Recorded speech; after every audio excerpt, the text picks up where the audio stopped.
Hey, you guys, it's your sugar here.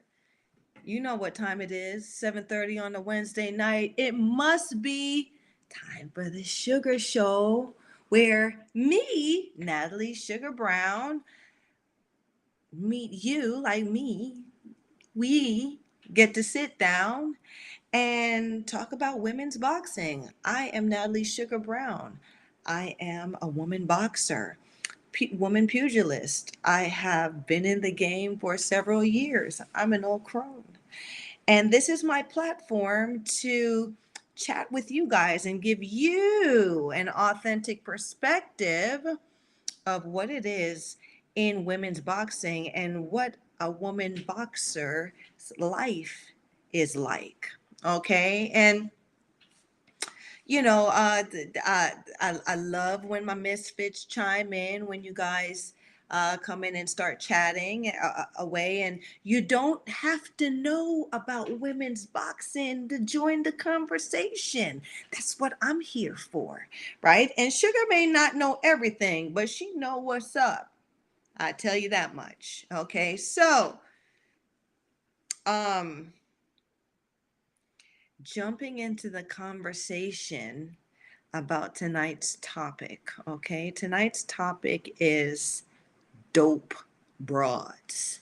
Now, um, I don't know how long the episode is going to be, and depending on how long the chat is, but I got some information that I want to share with you. I'd like to hear it go. Okay, so in light of, I don't know if y'all are paying attention to this, because you kind of gotta really like boxing to be paying attention to these names and stuff like that. Eddie Barrington. Hey, you. Time we here? Okay, then who's we though? We here, me and you. Yeah, we here. My face is in the place, and I certainly am excited, Eddie, that you showing up. um and that, what a great time to get this party started, Eddie. So tonight's topic is dope broads, okay? And in light of the whole, like I said, you got to be in boxing to kind of be on certain some of these stories. There was supposed to be a fight between Chris Eubank and Junior and Connor Ben Jr. Okay, so these are two sons of former world champion fighters, based out of Europe. Okay, and coincidentally, with the exception of Connor, uh, Eubank Jr., his father is Chris Eubank, and Nigel Ben's son, Connor Ben. We're going to clash. Except somebody's test came back dirty. So it sparked it sparked the flame, or it sparked my interest in what the real talk is in women's boxing about this dope stuff, about this you know what I'm saying? Because guess what? Just like any other sport, the broads are doing it too. And I ain't naming no names because Sugar ain't no snitch. Okay. But it's a topic that needs to be talked about because it's real, and with our industry growing, okay, just as the good is growing, so is the not so good. Okay, and we want to keep it real, all the way a tange with all the people who take interest in what we do, because that dope stuff ain't fair. There's a lot of athletes in general out there taking the easy way out, using this dope stuff to enhance their performance. And sometimes they get away with it and they'll win, and sometimes they don't. But Sugar's here because in women's boxing, they ain't checking the receipts, right? I don't want to call no names, and I don't want to call names that have already been said. Why? Because I ain't a finger pointer, okay? What I want is for my people, my misfits, to chime in. You tell me, who's the, if you find the names out there whose names have come up synonymous with PEDs, performance enhancement drugs. Okay. I know it's really big down there in Mexico. I'm not even lying. And y'all know, there's just some fighters that whose name ring synonymous side to side with these performance enhancement, these steroids. Okay. I had a friend who was a close, not a close friend, but a friend who was we boxed together. And she went to Europe. Okay, I'm not sure. This story may sound familiar, but this happened a while ago. Okay, where she went over to Europe, Germany, specifically. And back in those times, you weren't going to go to Germany and beat nobody. You weren't going to go to Germany and win no fight. Okay, the system just had it. You're not going to go in their territory and come out with that W. Okay, but what had happened was, um, my friend, because I'm going to call her, she was a friend. She gave me rounds. We weren't die hard, but like she she supported Sugar. She was there and she supported Sugar, gave Sugar rounds when she needed rounds to get ready for her fight and stuff like that. So, I call that a friend because boy, it's hard out here, especially for a woman boxer, especially with these punks out here who don't want to give rounds, who don't want to do no sparring. So a lot of the time I had to spar with the men and males, to get my rounds in because the the women were not trying to do that, give rounds and help each other out. But anyway, I digress. Homegirl went over to Germany and she fought one of their darling. I believe it was Regina Helmich or something. Yeah. And did she not only did she win, she busted her Regina up so bad and broke her nose. Yeah. You know what? I'm gonna use my trusty. I know I should have the name there, but this we gotta talk about this. We want to talk about this. Right? I'm looking up. I'm like doing this in real time, looking it up. Uh, okay.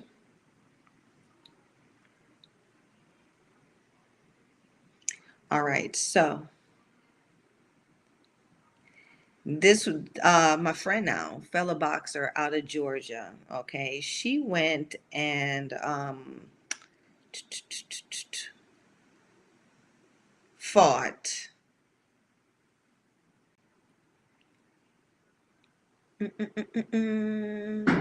Oh, okay. So it wasn't Regina Helmick. Sorry, I'll take it back.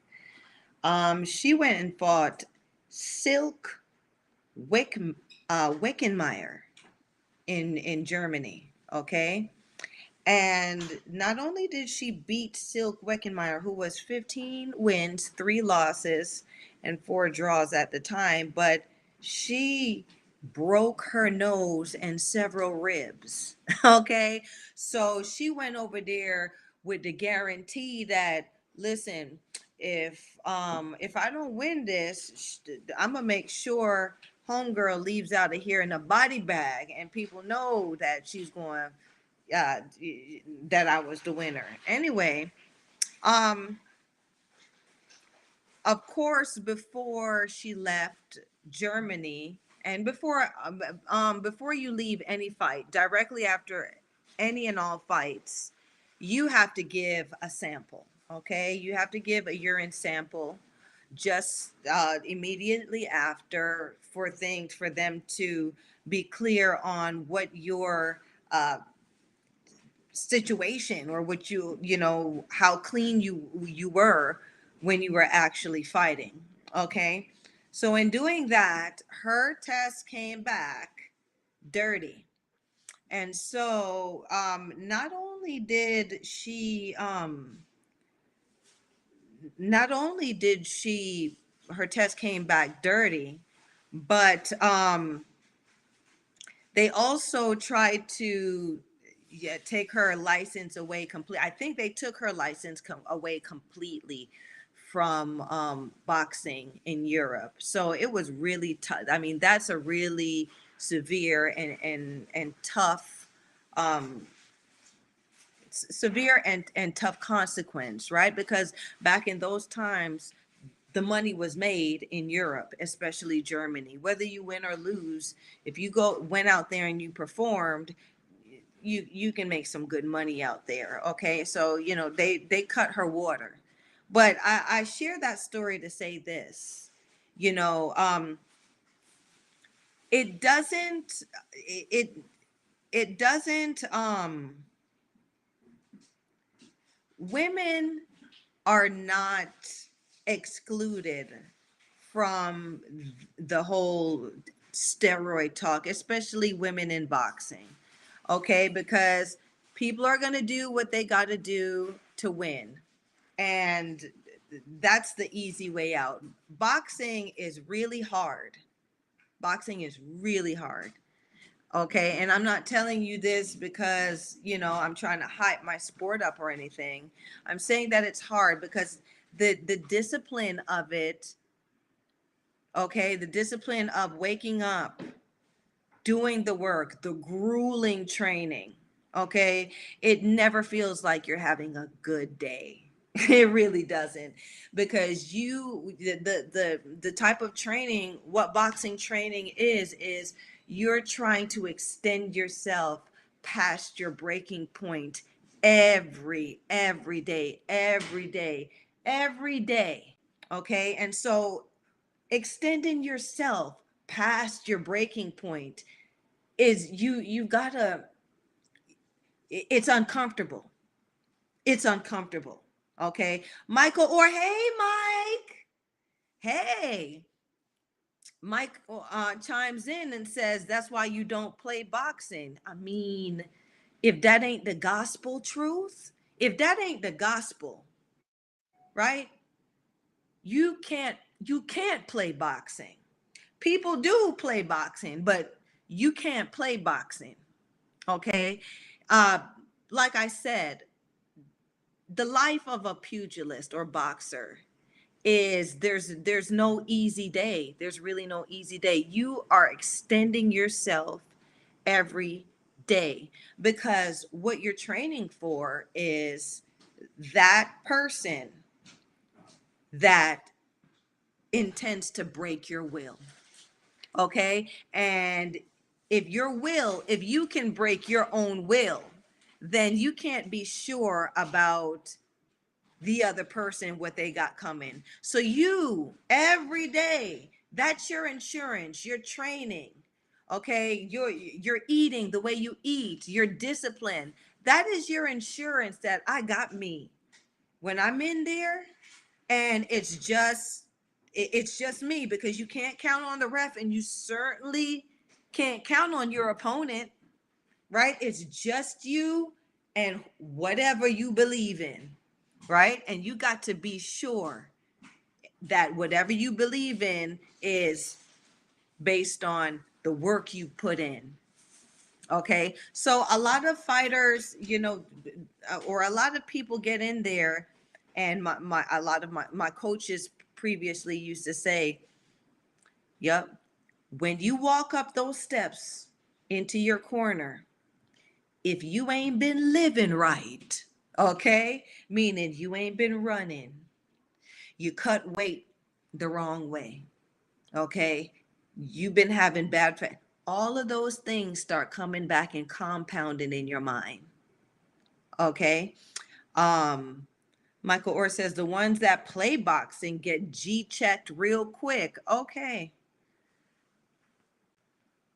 Before somebody check you, you checking yourself in the corner.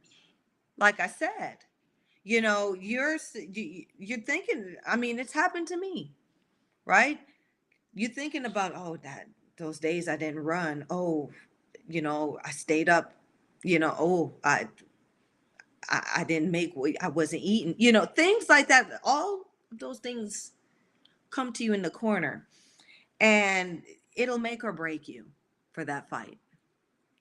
Okay. The best fight, because no fighter can say I had the perfect fight, right? But the most perfect or perfection is when you stand in the corner and you said, I did everything I could to be here. That's the best feeling. Okay? That's the best feeling, right? I gave all that I had every day I could until I got here. So when you stand there and you're looking at the other side, right? You know that if they beat you or whatever happened, that mofo earned it because I put it all. Okay. And that's why people used to ask me, why do boxers hug at the end? Why do they hug and shake hands at the end? They just finished beating the crap out of each other. Y'all don't get it, right? It's a higher understanding, right? It's not, I mean, some people think I'm going there. I've had matches where I go in there wanting to beat a bitch ass. Excuse me. Wanting to put the beats on somebody. Excuse me. I'm gonna have to pause.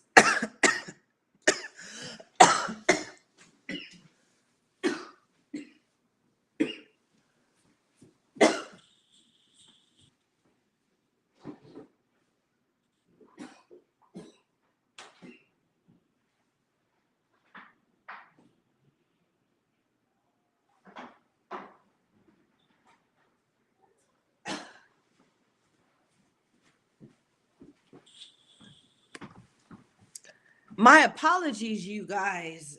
I went and got parts. That thing tried to take me out. Okay. So, I have had fights where I had beef and I'm looking at the other side of the ring and it's about me beating her ass. Okay, that's what I want.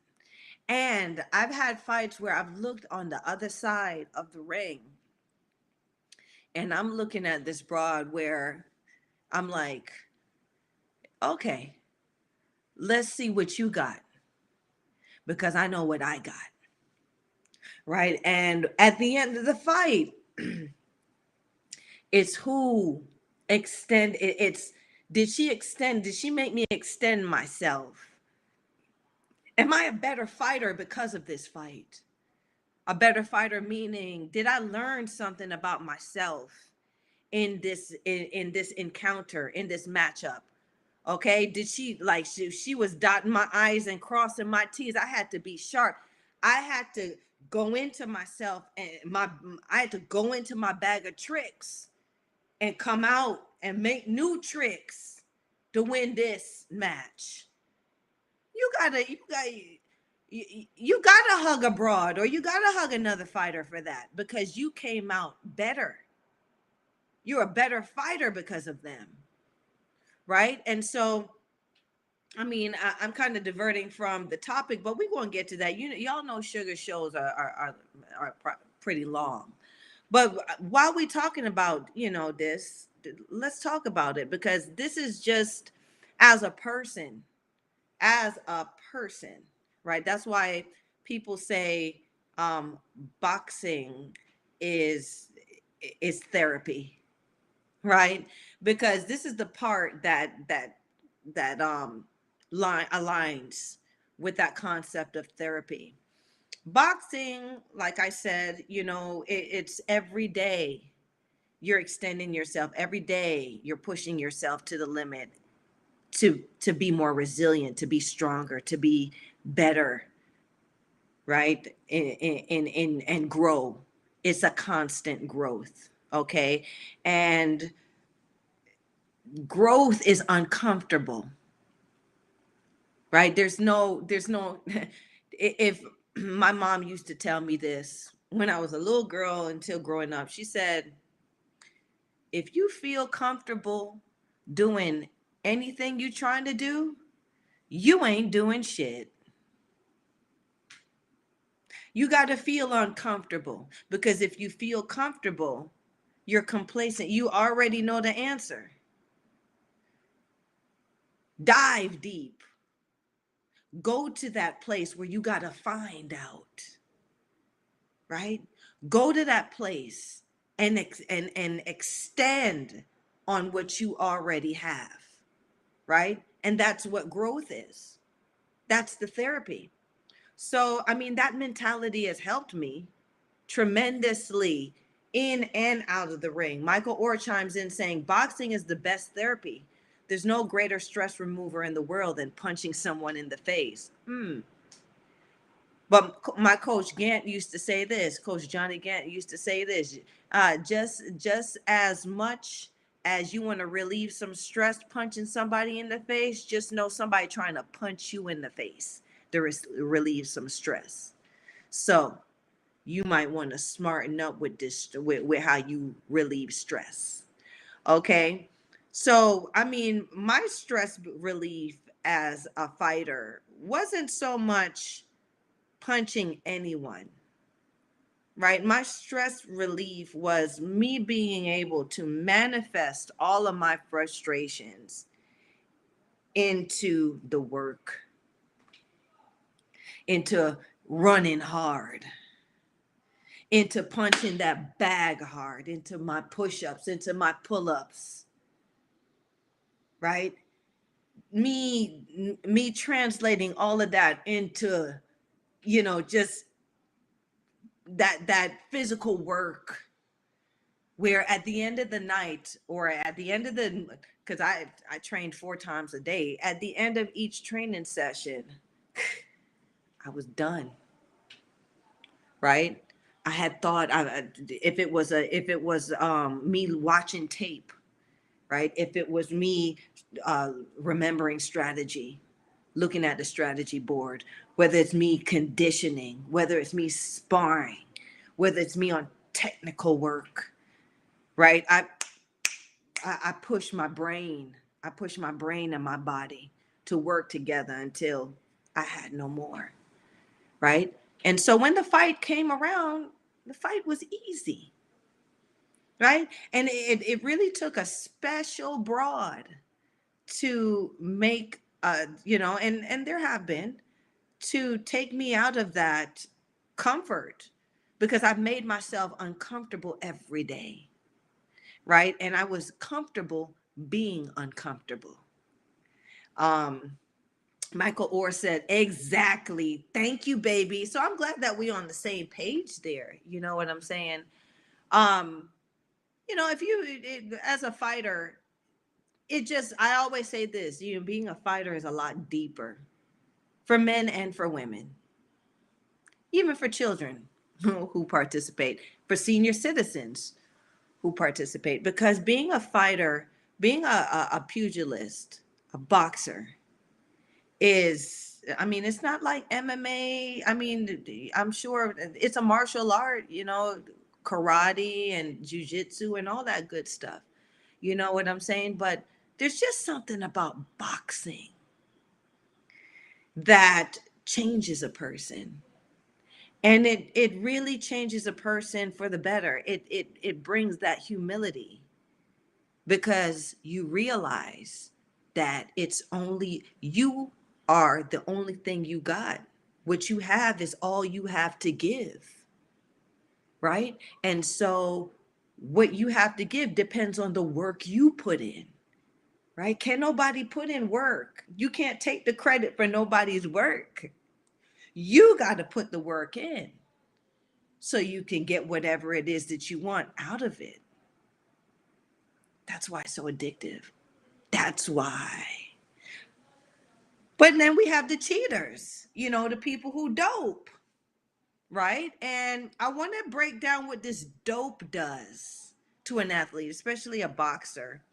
My coaches used to say, Sugar, because I used to be really, I, I, I'm not even going to lie, I used to be concerned about broads who dope, right? Because you always feel like, oh my gosh, they're going to be much stronger. They're going to be brolic. They're going to be, dope turns them into superhumans. But at the end of the day, I mean, my coaches used to say that dope either going to make you a bigger dope, right? Or it's going to make you a stronger dope. Meaning this, in boxing, skills pay the bills.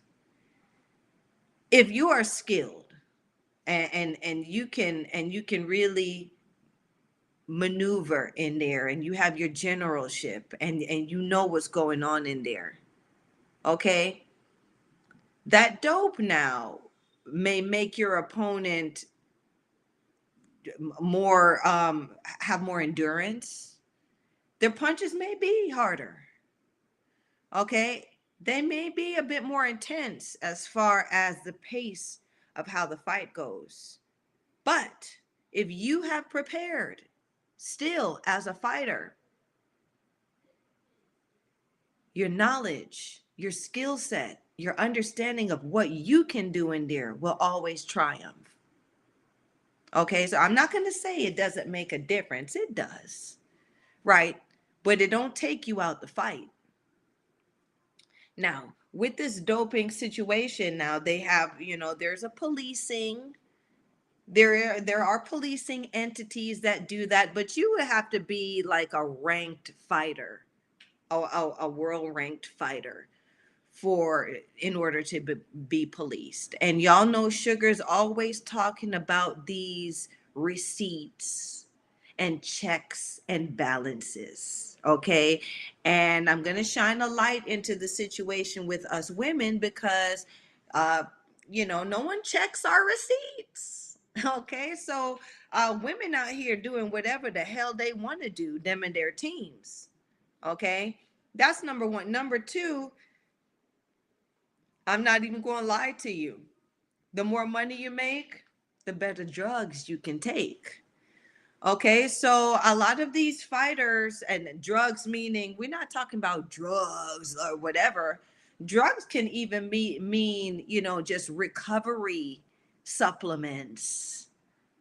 Drugs can mean anything that enhances your ability to perform.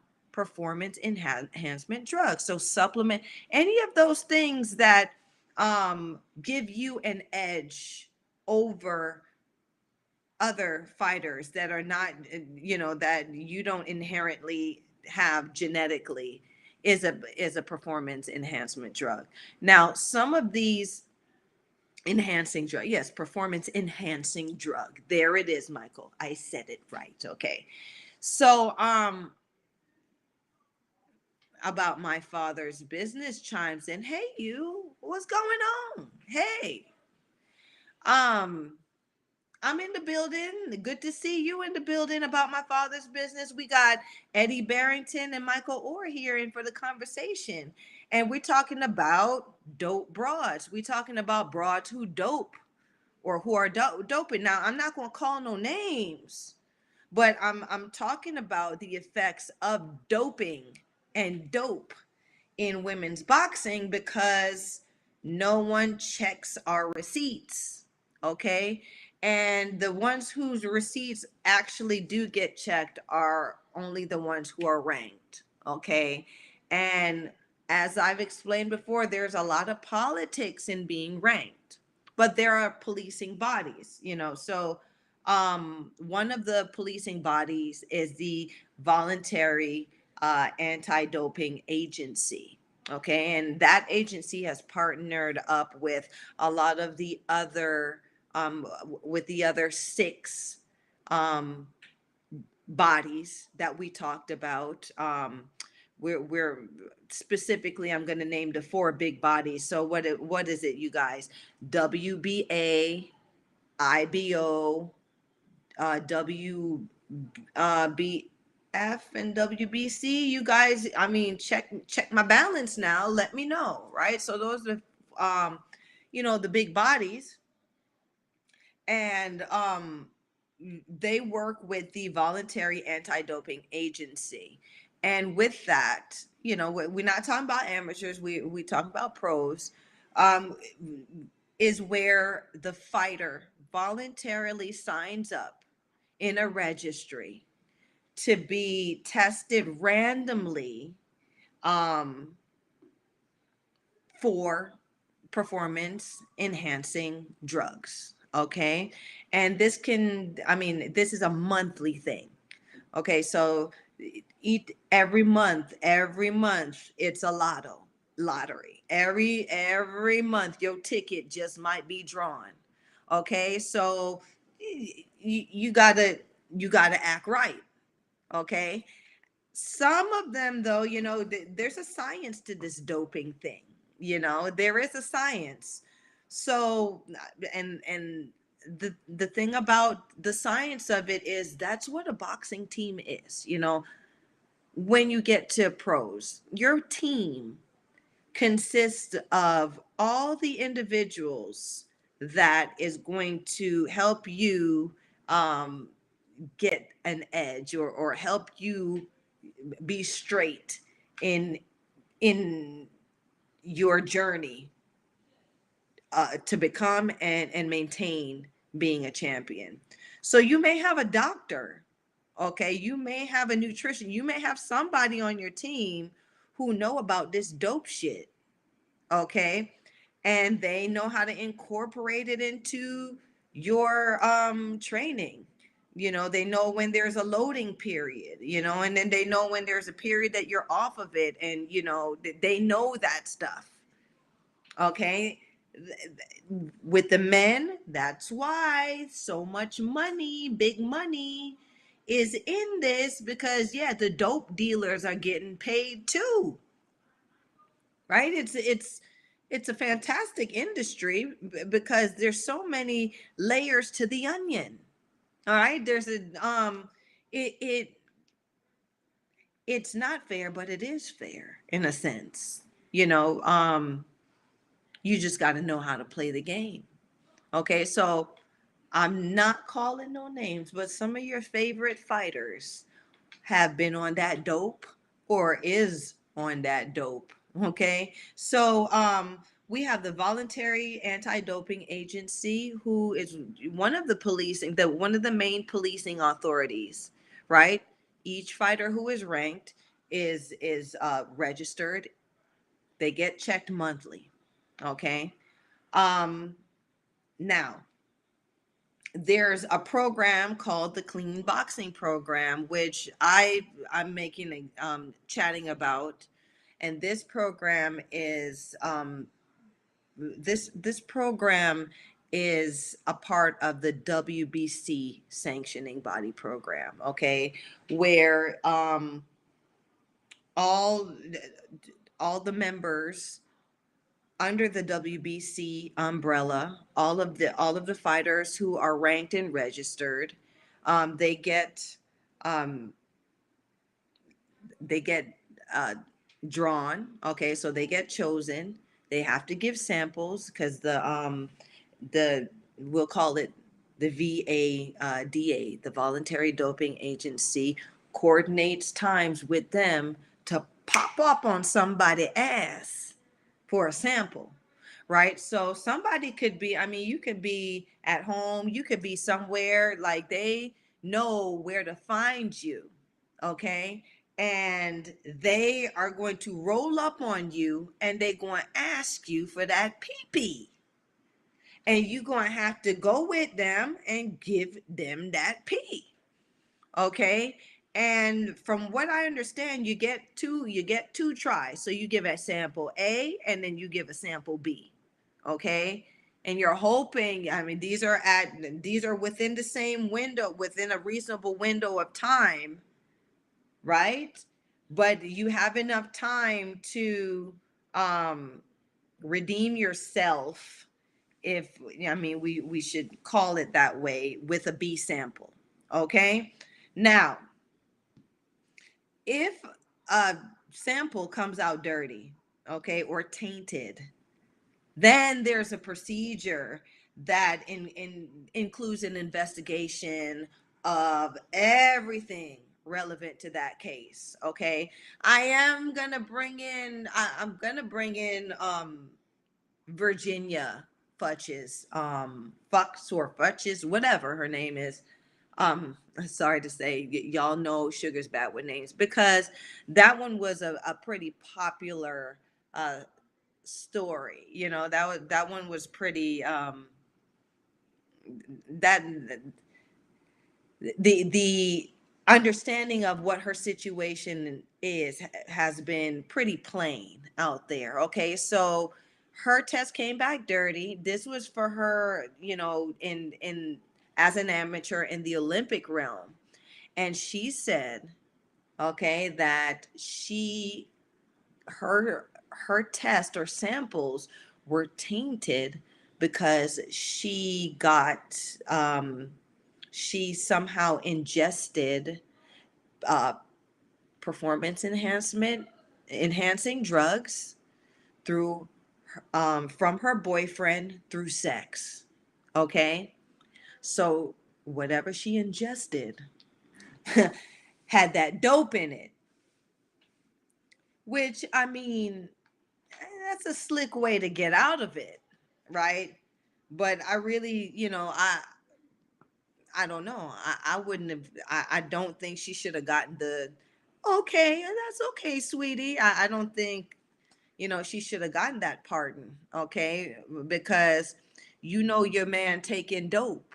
That's your man, and this is how it usually runs. If the man, if you got a friend who dope, most likely your friends is all doping. Okay, that's how that works. Okay, so I told the story earlier about the old friend of mine, who she ended up going to Germany, and she damn near killed that girl in Germany, and they tested her before she left German ground, and her stuff came back dirty. Okay, so on the way back, because there's an investigation, her boyfriend and everybody who was around her was investigated on. Okay, and it turns out her boyfriend was into that dope stuff, right? So that situation there about my father business says wow about my father's business says wow. Yeah, wow. You know what I'm saying? I mean, can it be the other round? How would y'all feel? I'm asking everybody who's, in on the conversation. Could any of our champions now, male champions now, say, "Oh, my test came back dirty because I was having sex with my boyfriend or my girlfriend. I ingested tainted fluids that would that would make my tests or my samples dirty." Would that be an appropriate excuse for your test coming up dirty? I mean, y'all tell me out here, right? So that's why I said, in women's boxing, receipts aren't really checked, right? Because, I mean, any of our guys, it's got to be, one hand got to wash the next. You know, one of the guys say, "Oh, my boyfriend, I ingested through sex with him, or through sex with my girlfriend, I ingested peds, and oh, I'm sorry, my stuff come." Well, if you're ingesting it, you getting the benefits of it. Okay. Um, maybe you doing it often enough where you can tag team it. All right, baby, you taking your pads because we're gonna go to the bedroom so you can administer whatever. You know what I'm saying? I'm trying not to go there, but it's a conversation, right? So we're coming back to this this ped talk, and we're talking about it because, like I said, women in women's boxing, the receipts aren't checked, okay, and you know th- what I want to go through is the things that are considered, because these all the bodies know, they know what's going on out here.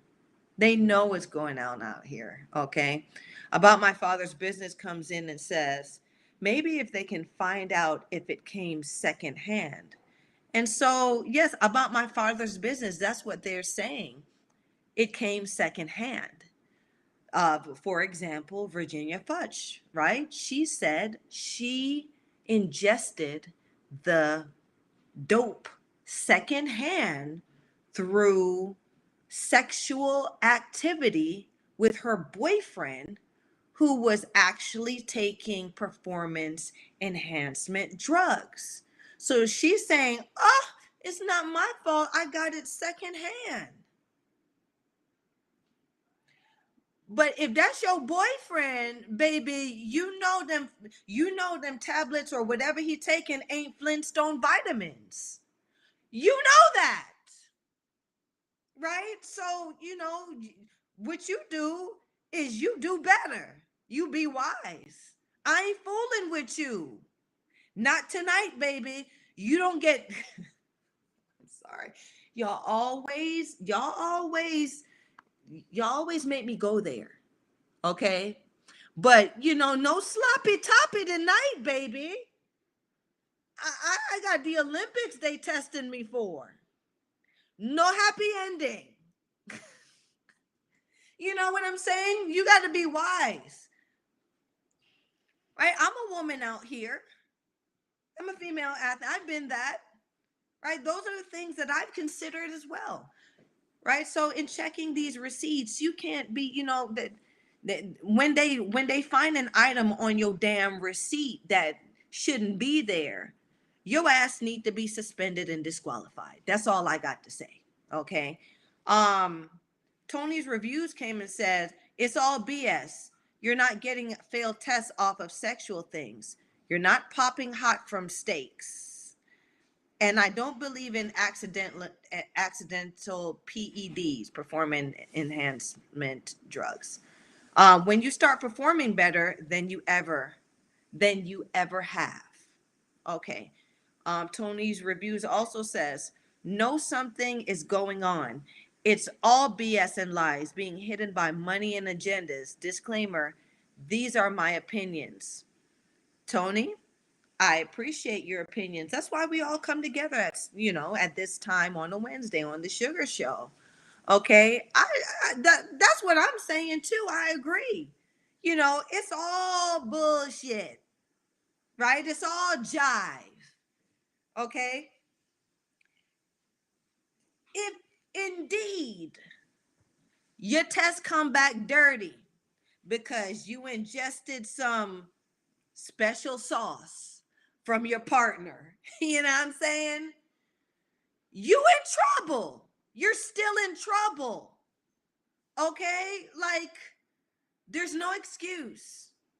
Okay, we're not going to hide it, and we're not going to say, "Oh, it's his fault," because you're still getting you still dirty, so you still getting the benefits of it.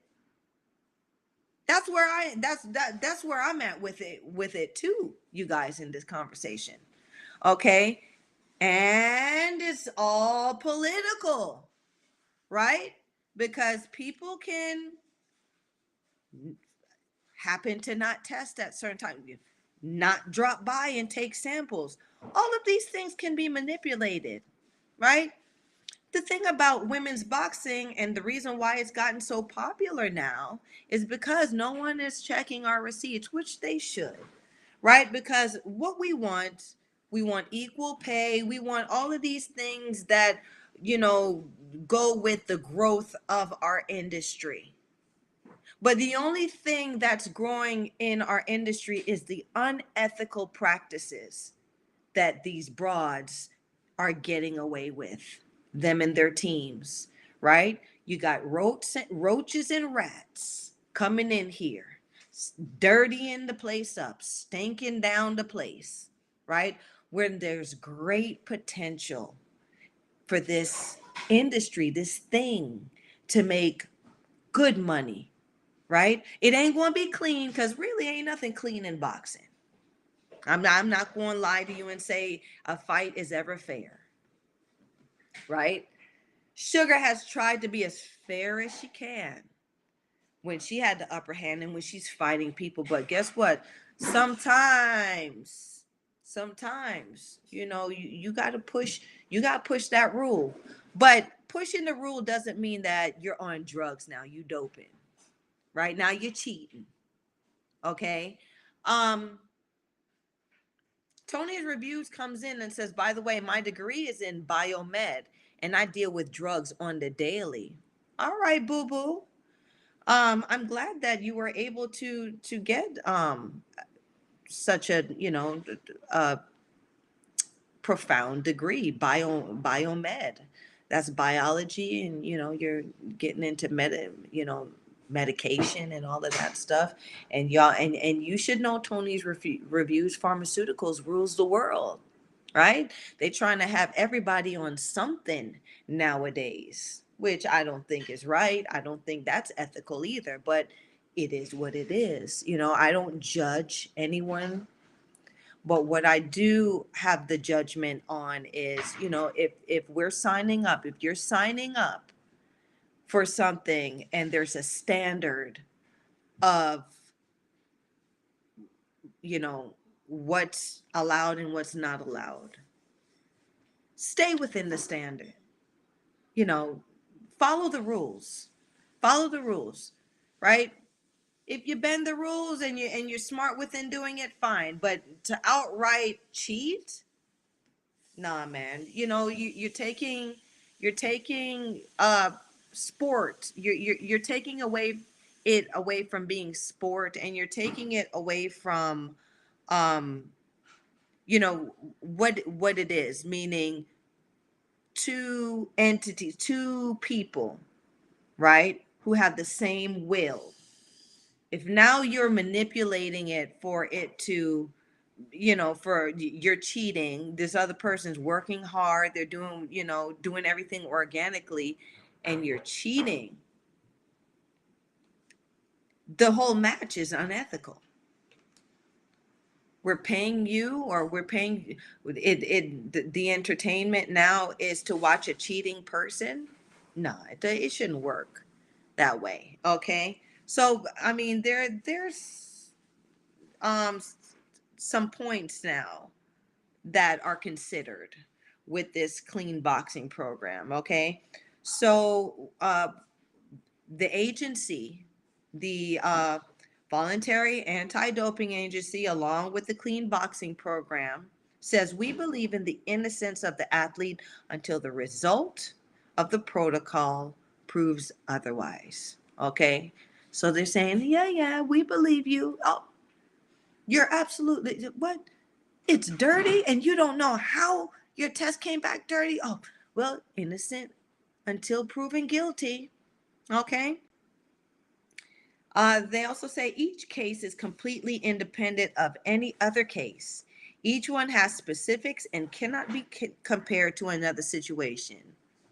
Which, I mean, it kind of dispels what I just said. Okay. If your boyfriend doping, then you doping, right? They're not kicking in the door with that. Okay. They're saying, listen, okay, if Jane Doe and Joe Blow on your team, happens to be doping and they from your same camp, we're not going to assume that you're doping. Okay, we're going to give everybody the benefit of the doubt and deal with it on a case by case scenario and situation. Okay, which is fair. Um, Tony's reviews. I'm gonna pull a card out of your stack with this one. How do you feel, right, about um, saying that I don't believe in accidental performance enhancement drugs um, when you start performing better than you ever have? Are you saying in that situation where you're saying you as an athlete, or saying, say, I'm an athlete, and all of a sudden I can, I feel stronger. I'm going harder in my rounds. I can do more work. I can recover faster, right? Are you saying that, excuse me, are you saying that you as an athlete should be in tuned in knowing that this ain't me? Excuse me, you guys, I'm gonna have to take another break. Excuse me.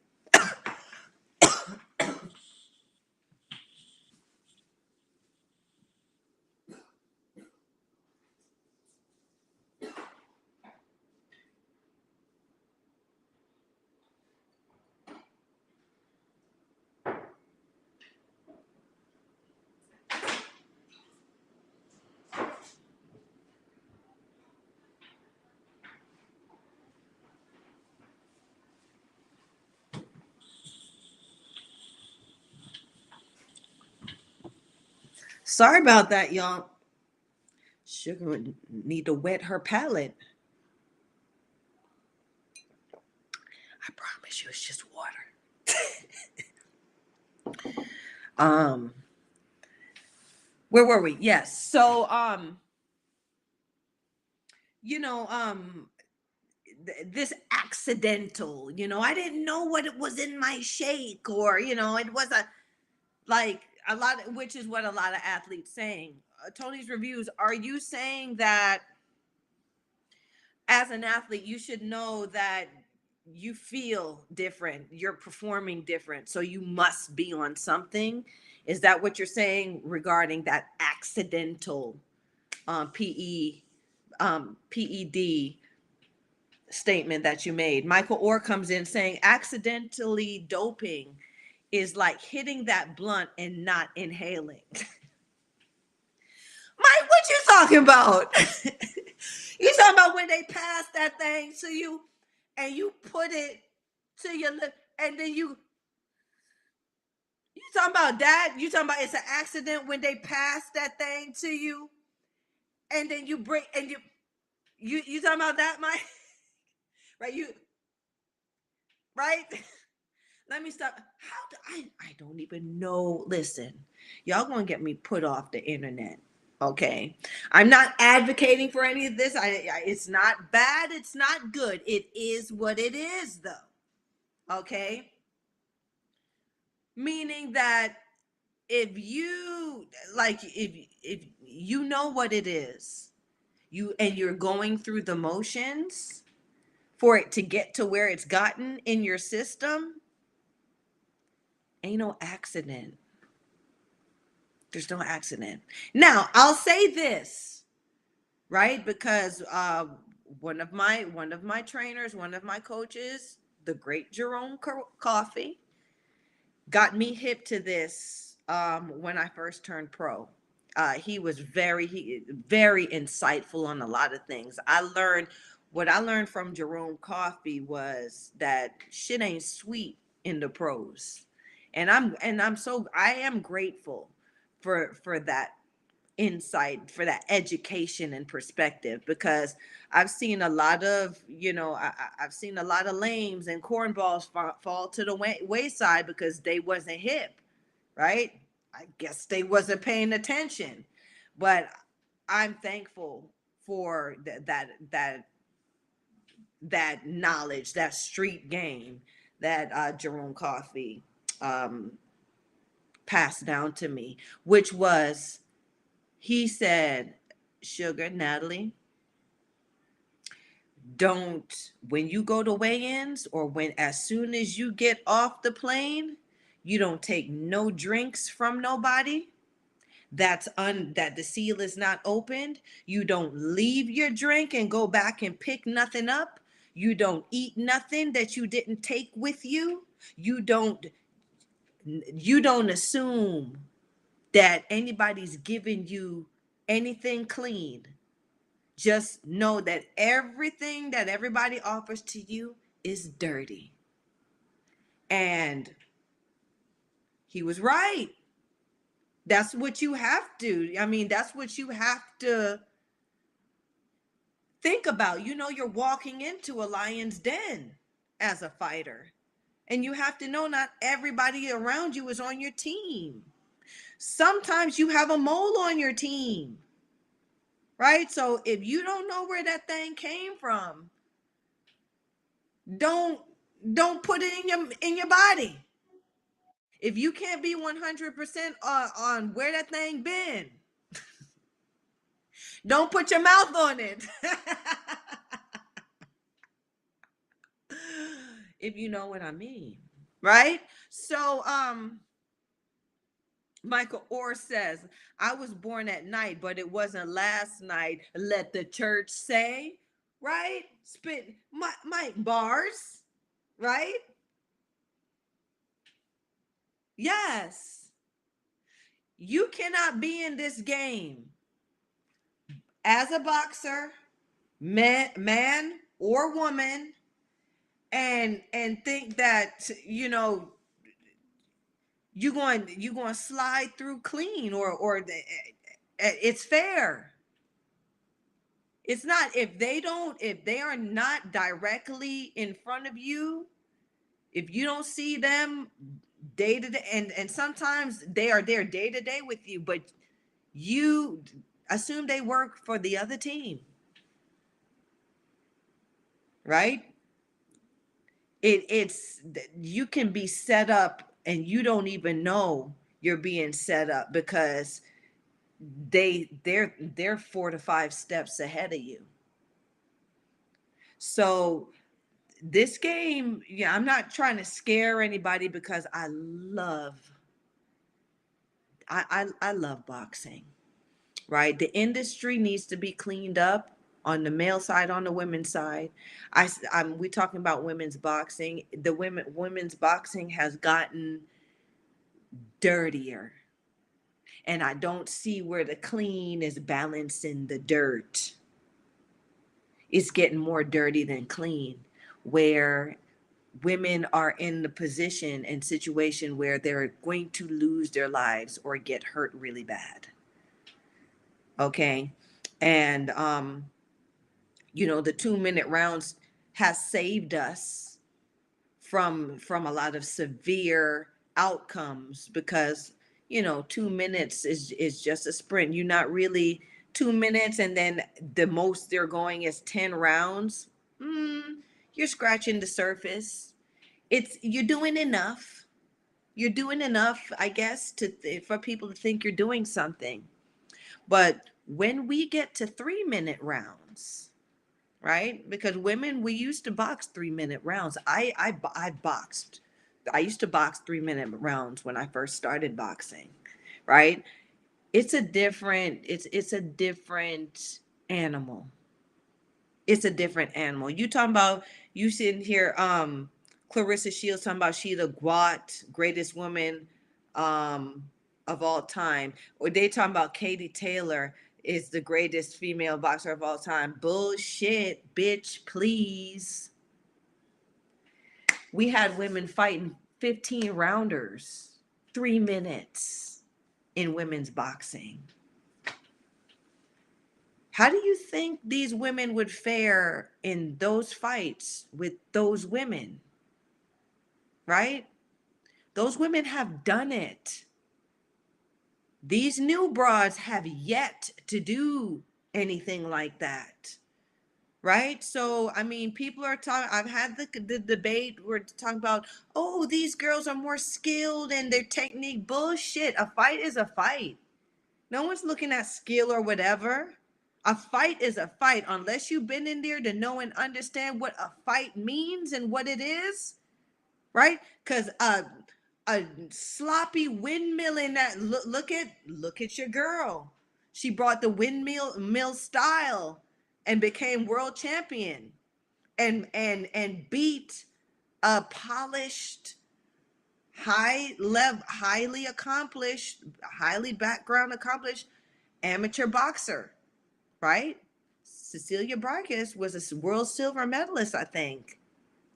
Jessica McCaskill is just a windmilling ass broad off the street, right? She may have had a couple amateur fights, but she's no close to the pedigree of Brækhus or even myself, right? She beat both of us. There's shenanigans. I know that there were shenanigans with mine. I'm not sure. There might have been shenanigans with Cecilia because when that fight, when they stepped in the ring for that fight, and I saw how small that ring was, I knew that it was not Cecilia's fight, right? Because Cecilia Brækhus was, she was the queen of the track of running around that ring, and that ring had to be big for her ass to find hiding spots and spots in there to fight your ass. When I saw that small ring, I said, all right, let's see how she fares with this one. And certainly enough, you know. Anyway, we're gonna go down. Michael Orr says, like for real, you ain't sharing. Oh, you ain't sharing the blunt with a person with herpes on the lips. Ooh, that don't sound good, Mike. Now you talk, Mike. You a stoner, Mike? Listen, I ain't sharing. Like, I'm not going. I'm not sharing the water bottle with you if you got.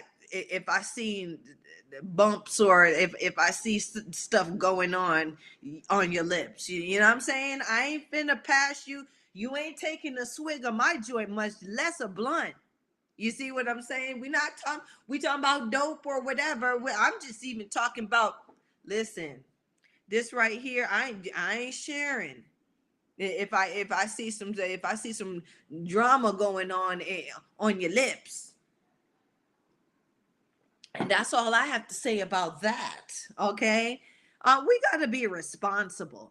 That we just have to be responsible. Okay.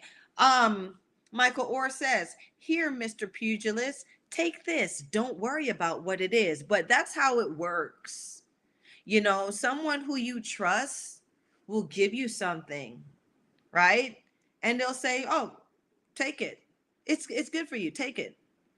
You you have to care enough about yourself and the accountability that's going to happen when the shit hits the fan, because it's all on you. It's going to be all upside your head, right? They coming after you. They're not going to come after that person that passed you. They're not coming after that person that you got freaky with.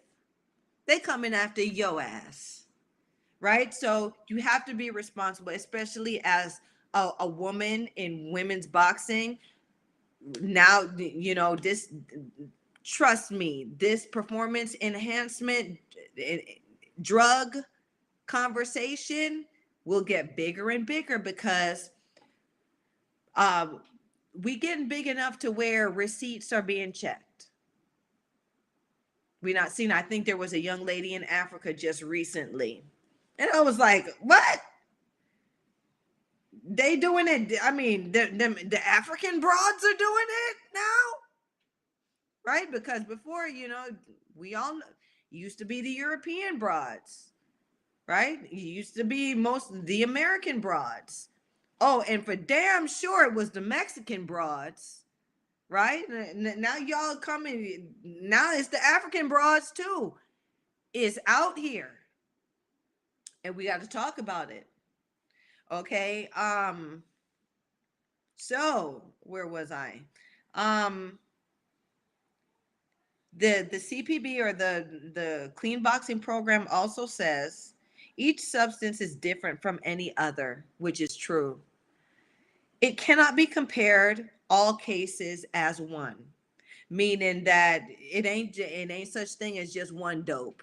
It's a whole bunch of different dopes, okay?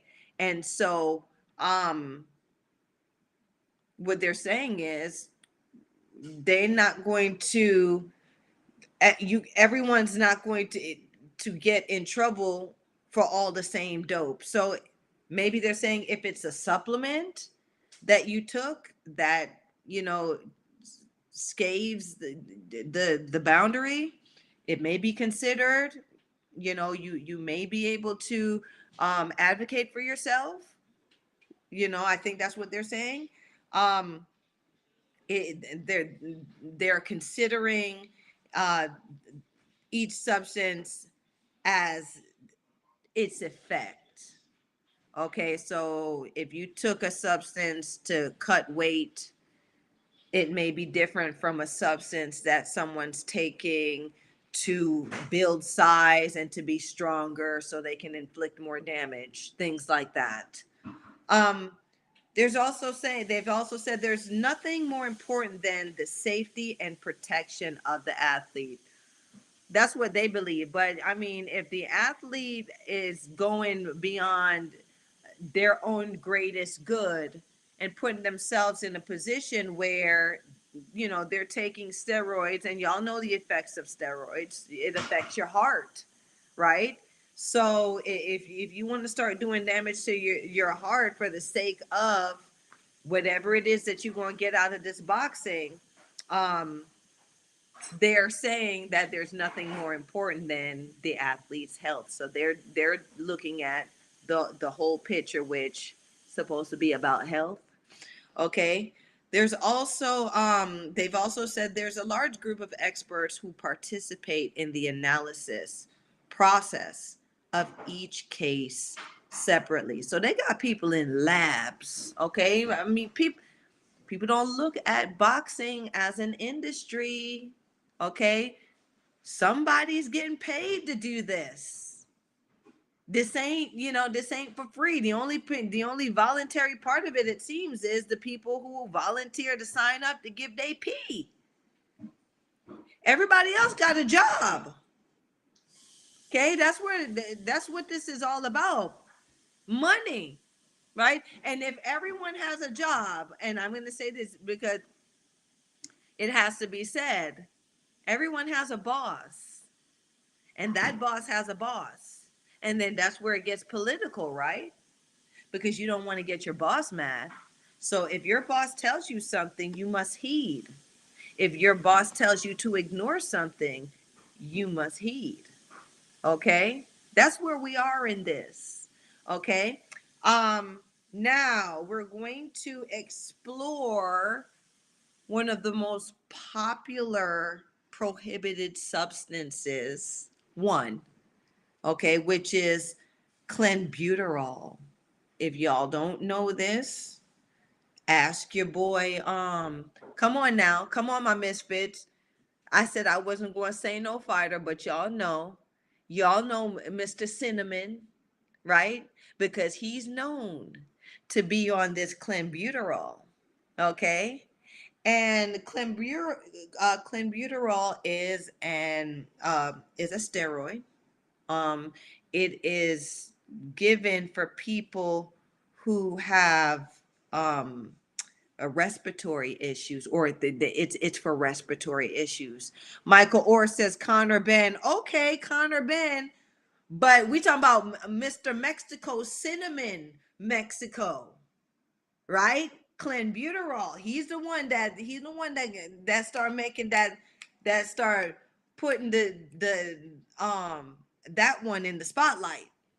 Okay, I ain't gonna say no names, right? If they gonna come for sugar, they ain't gonna come for sugar because they say because sugar saying nobody's name. Okay, um, because I'm loyal to the truth. Okay, and like I said, with calling the names and stuff, you really got to know the truth about that. And I'm going to tell you the truth about this performance enhancement drug situation. The truth about it is the money. Don't nobody move unless it's with the money. Right? So I said that to say this. Okay. Uh,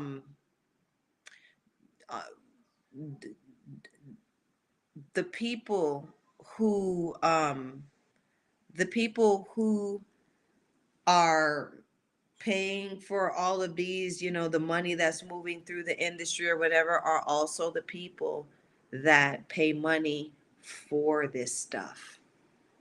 And they pay money for their people to be on this stuff. Okay?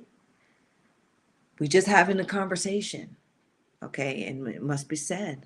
Michael Orr says, I'll say all the names. I don't give a fuck.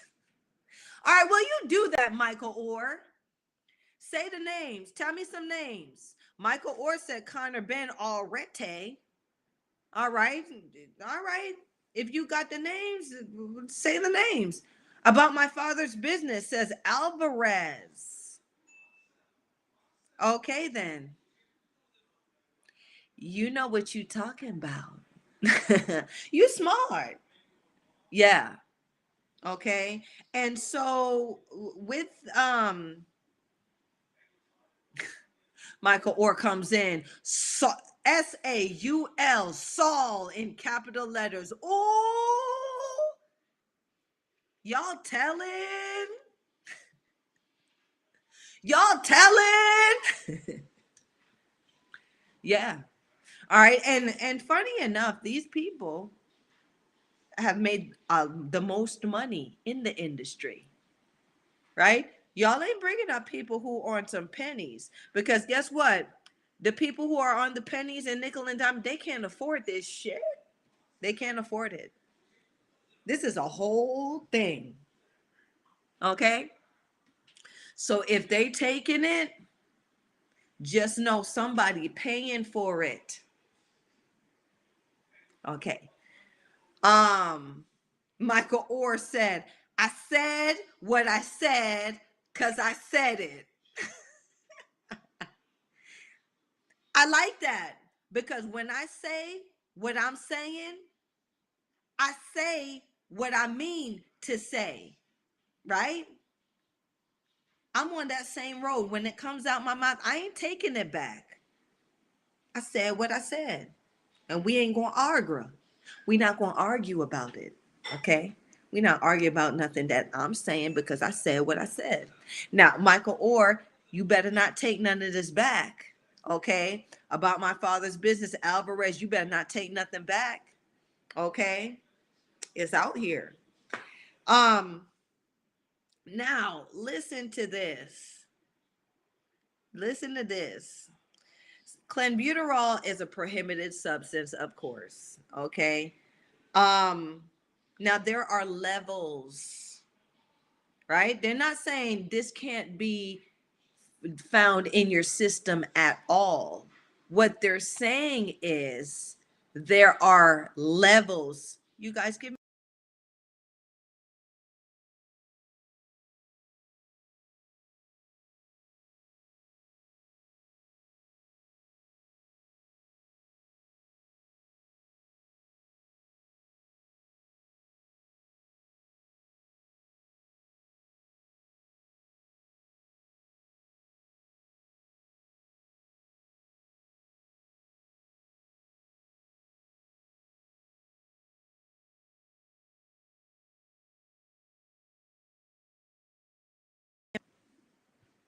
I'm back. Sorry, y'all. I'm back. I had some technical difficulties, y'all. My bad. You know what? Like, this is sugar au natural. Okay, I'm not none of these pretentious broads that you see on the internet trying to be perfect, trying to be cute. Y'all see I'm on that no makeup. I need my hair did. You know what I'm saying? It's just sugar au natural. So I really appreciate you guys being um with me in my authentic self talking about this stuff. I really appreciate that. So I had to take some breaks. I almost choked, got me some water, and now I had some technical difficulties with the blank. I'm back though. I'm back. All right. So we was talking about clenbuterol, okay? One of the most popular anabolic performance enhancement drugs, okay? Um, and the anabolic effects of clenbuterol is um, it it it is used in the building up of energy stores and the breaking down of fat storage. So I hope you understand what the connection is there with how a fighter prepares. Okay. A lot of the time, a lot of the time, the fight for the fighter is not even getting in the ring. Y'all know, I mean, y'all, Shakur Stevenson just recently lost his belts on the scale, right? Where he was able, I mean, these fighters have gotten so disrespectful in even, making sure they come prepared on weight because they're divas now. Like back in my day, yo ass, if you make sure you signed the contract at that weight, you better show up at that weight. Now they're willing to lose titles on the scale. That was embarrassing, right? When I was coming up, you lose your titles on the scale. You didn't even fight and you lost your titles. That's embarrassing. It's happening now with these fighters now. And it ain't nothing. It's like he's taking it as nothing. Oh, my people will pay the sanctioning fee. My people will pay for me to get the belts back. So, right? It's really cheapening the sport. Um, so his name is not coming up with this topic, doping, but it's where when a fighter prepares, the fight sometimes is cutting the weight so you can make the weight for the fight. Okay, cutting the weight, making sure that you get to that scale at the contracted weight. That's the fight in itself. If you can make the weight, everything after that is great. Is great, right? They're also where I've said this before to you guys. You're a different fighter at different weights. So you cut weight, you may not be as strong once you cut down that weight as you would at your fight weight, at your actual fight weight, right? And you have to deal with that. Not being as strong, meaning that if you take damage, you may not be able to take as much damage as at a lower weight cutting down.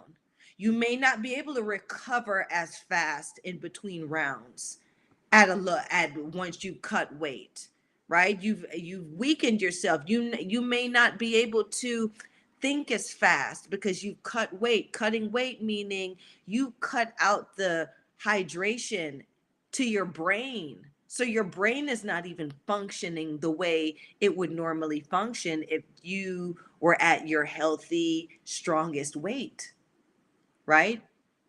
That's something that fighters, we knowingly go through. Okay, you got to give us a lot more credit. People think fighters are stupid or whatever. We have some fighters, real fighters, have so much courage that they take those chances. You got to be a brave somebody to to deny yourself, right? To see what can to deplete yourself and still go into a fight, right? You got to have courage to do that because you're giving up points. qualities that you need because you're sure that you can win. You're sure that you can somehow pull this shit off. And a lot of the times we do. Sometimes we don't.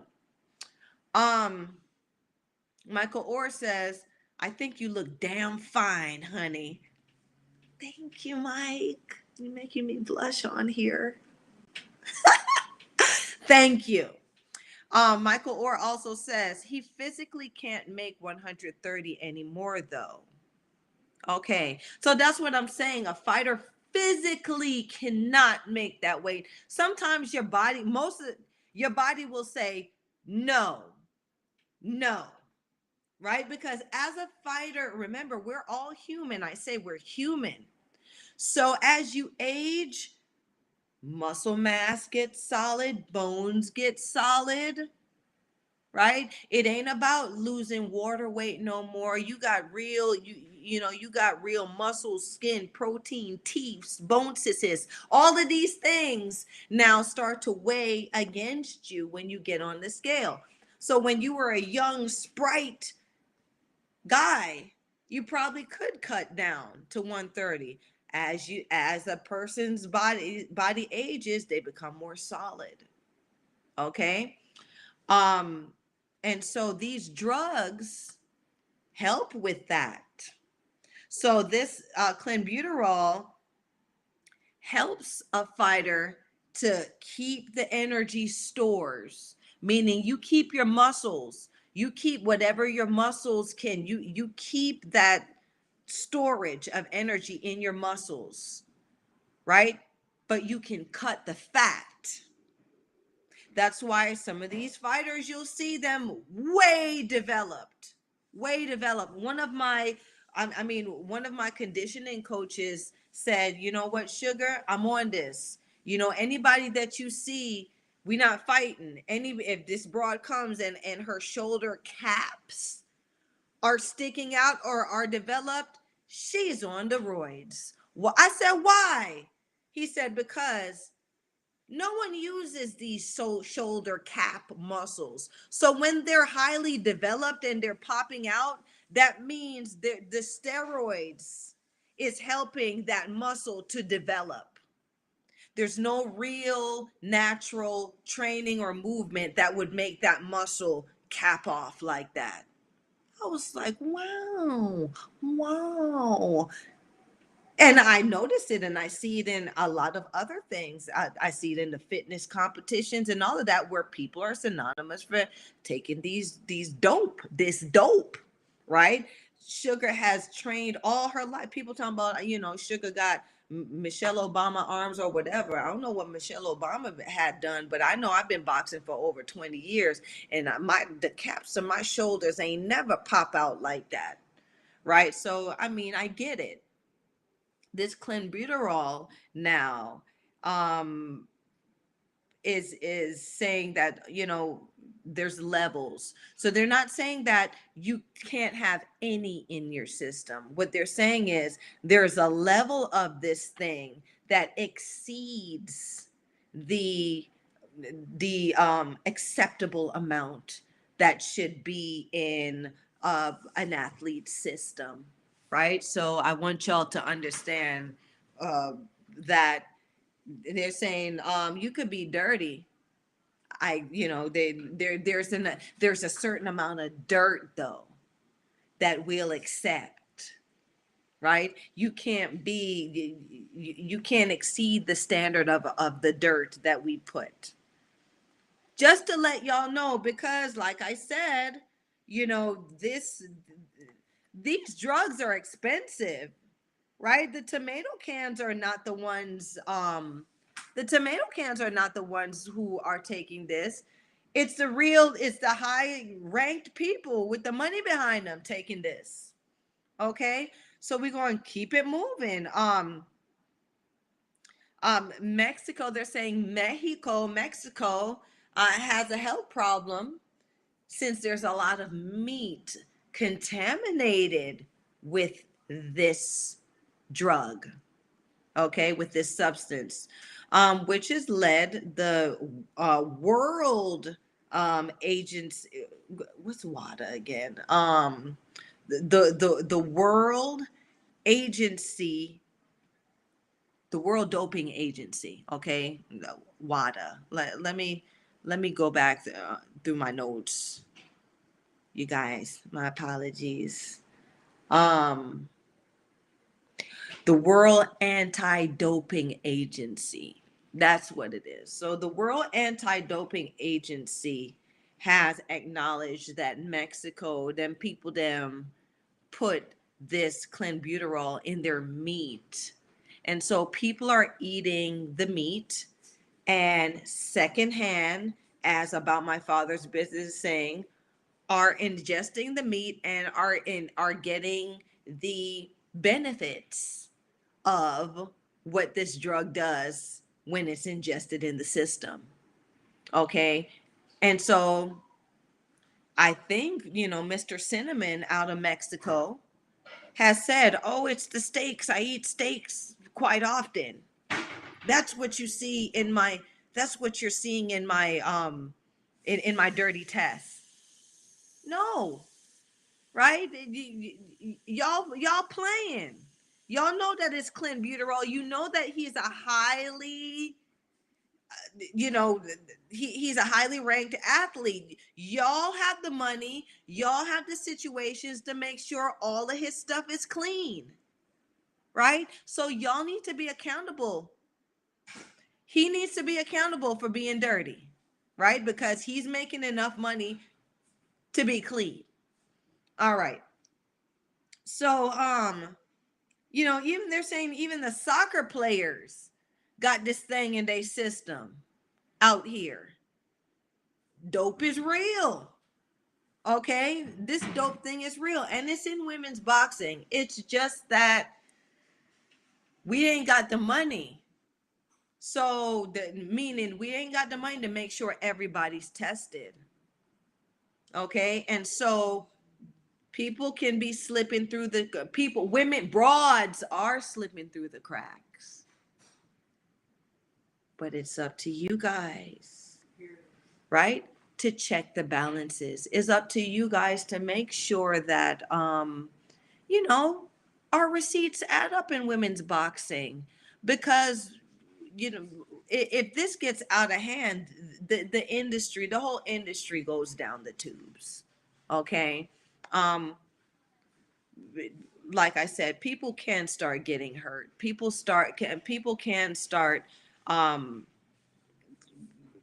it can just be really bad for the health, and just for the the quality of competition in women's boxing. If that's what I mean, I'm hoping that y'all are looking at it that way. Okay. Um, where was I? All right. So, the thing about tonight's discussion that I want to have with you guys is, it's not about it's talking about what's not there and the tattletaling of it or anything like that. It's just shining a light on, the real issues. This is a real issue in women's boxing. No one's gotten flagged like that or caught like that, because our industry, we simply don't have the money to make sure balances are checked on receipts. Okay. But it's out here. Okay. Give me 1 second.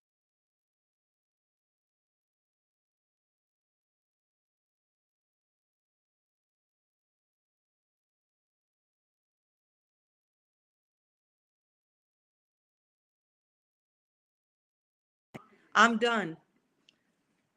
I'm back. Sorry, you guys. This is the last of it, though. I mean, Sugar gonna pack it up for the night. Thank you guys. You know what I noticed too? I mean, we've gotten this far in the show, and I've been told that I need to be better about this. Can y'all like these episodes? Like, subscribe, share this sugar, tell y'all peoples about it. Right? I love that y'all come on here and y'all have the conversations with me. I love that there's a comfortable environment where everybody will talk they talk. Okay? And there's no judgment, right? We may not agree on everything, but I do respect everybody's input. I really do. We got this big fight coming up now. Okay, the mega match, and next week we're gonna talk about it. Right? It's been a long time coming. It was delayed because the queen died, and now she's back. Um, and oh, about my father's business, just said, just hit it. Thank you for hitting it. um, yeah, and I want the rest of y'all to hit it too. Hit that like, subscribe, and that share. Okay?